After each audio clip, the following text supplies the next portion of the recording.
चलिए कुछ भूगोल की ऑब्जेक्टिव हो रही है, आप लोग ध्यान से मिलाएंगे कि किनका कितना सही हो रहा है और कमेंट में आप ज़रूर दीजिएगा। चलिए पहला क्वेश्चन है कि बिहार में कितने प्रतिशत भौगोलिक क्षेत्र में वन का फैलाव है। तो बिहार में कितने प्रतिशत भौगोलिक क्षेत्र में वन का फैलाव है, तो 7.74% यानी लगभग 7। चलिए अब दूसरी आते हैं कि नवीकरणीय योग्य संसाधन कौन है।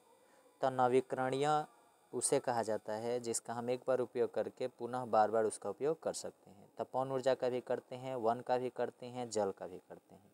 तो उपयुक्त इनमें से सभी हैं। अब तीसरी है कि भारत के किस राज्य में वन का सबसे अधिक विस्तार है।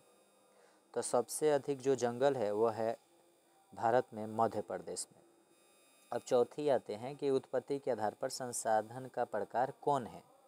तो उत्पत्ति के आधार पर इसमें से चारों में से बताना है कि आपकी कौन सी संसाधन है।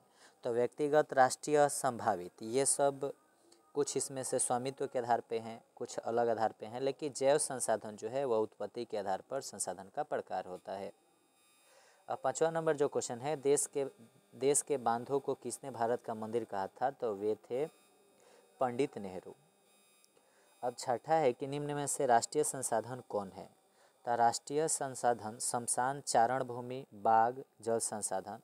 तो जो चारण भूमि के बात होगी वे होते हैं जहाँ पे मतलब बहुत सारे जानवर चढ़ते हैं लोग, तो ये तो आपकी सामुदायिक हो जाएगी। शमशान भी सामुदायिक होगी, बाघ भी सामुदायिक होगा, लेकिन जल जो संसाधन है वही राष्ट्रीय संसाधन होंगे। अब साथ में आते हैं कि मरुस्थलीय मृदा किस राज्य में पाई जाती है। तो जो मरुस्थलीय जो मृदा होती है वह सिर्फ राजस्थान में ही पाई जाती है। अब 8वीं की बात है कि लौह अयस्क किस प्रकार का संसाधन है।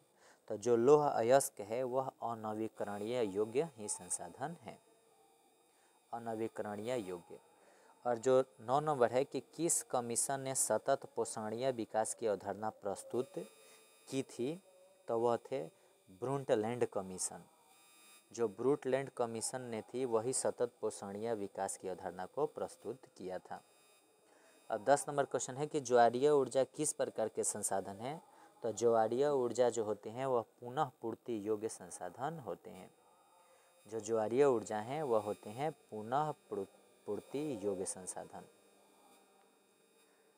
अब आते हैं उसके आगे कि भारत में 2001 में कितने प्रतिशत भौगोलिक क्षेत्र में वन का विस्तार था। तो जब भारत में 2001 में जो जितने वन थे वह थे 19.27%। 19.27% क्षेत्र में ही उस समय वन पूरा फैला हुआ था। अब जो आते हैं 12 नंबर कि स्वामित्व के आधार पर संसाधन कितने प्रकार के होते हैं। तो स्वामित्व के आधार पर संसाधन 4 प्रकार के होते हैं। अब 13 में आ रहे हैं कि निम्नांकित में कौन प्राकृतिक संसाधन नहीं है।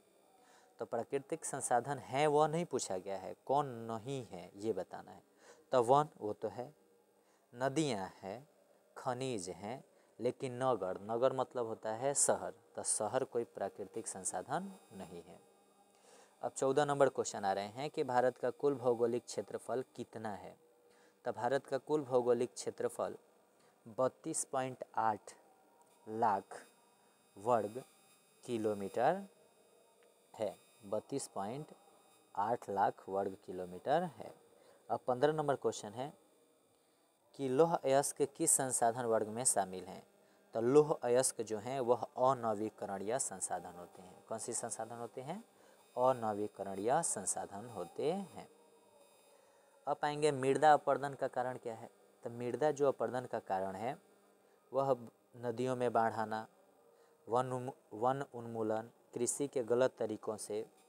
तो इसमें जितना भी तीनों बात कही गई है वह सब मृदा अपरदन का कारण बनते हैं, इसीलिए इसमें उपयुक्त सभी होंगे। 17 में है ज्वारीय ऊर्जा किस प्रकार के संसाधन का उदाहरण है। तो जो ज्वारीय ऊर्जा होते हैं वे नवीकरणीय ऊर्जा होते हैं, क्योंकि उनका बार बार उपयोग किया जा सकता है और वे नवीकरणीय संसाधन भी कहलाते हैं। अब आ गया भारत में लेटेराइट मृदा कहाँ पाई जाती है।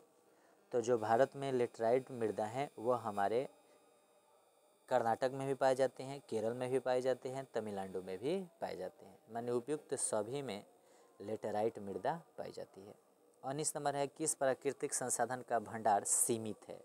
सीमित मतलब कि उसका मतलब वो उतने में ही वह समाप्य है, मतलब समाप्त होने वाला है या होगा। तो सौर ऊर्जा ये तो समाप्त नहीं होने वाली, पवन ऊर्जा होने वाली नहीं है, जलीय ऊर्जा होने वाली नहीं है, लेकिन खनिज जो तेल हैं वह कुछ ना कुछ दिन बाद समाप्त हो जाएंगे। अब 20 नंबर क्वेश्चन है कि इनमें से किस राज्य में काली मृदा पाई जाती है। तो गुजरात, राजस्थान, झारखंड और बिहार। तो गुजरात में काली मृदा पाई जाती है और इसी पर कपास की खेती प्रचुर मात्रा में होता है। चलिए आप इस वीडियो को बार बार देखते रहेंगे, आपके 10th के लिए बहुत यह उपयोगी साबित होंगी और आप चैनल को सब्सक्राइब ज़रूर करिएगा।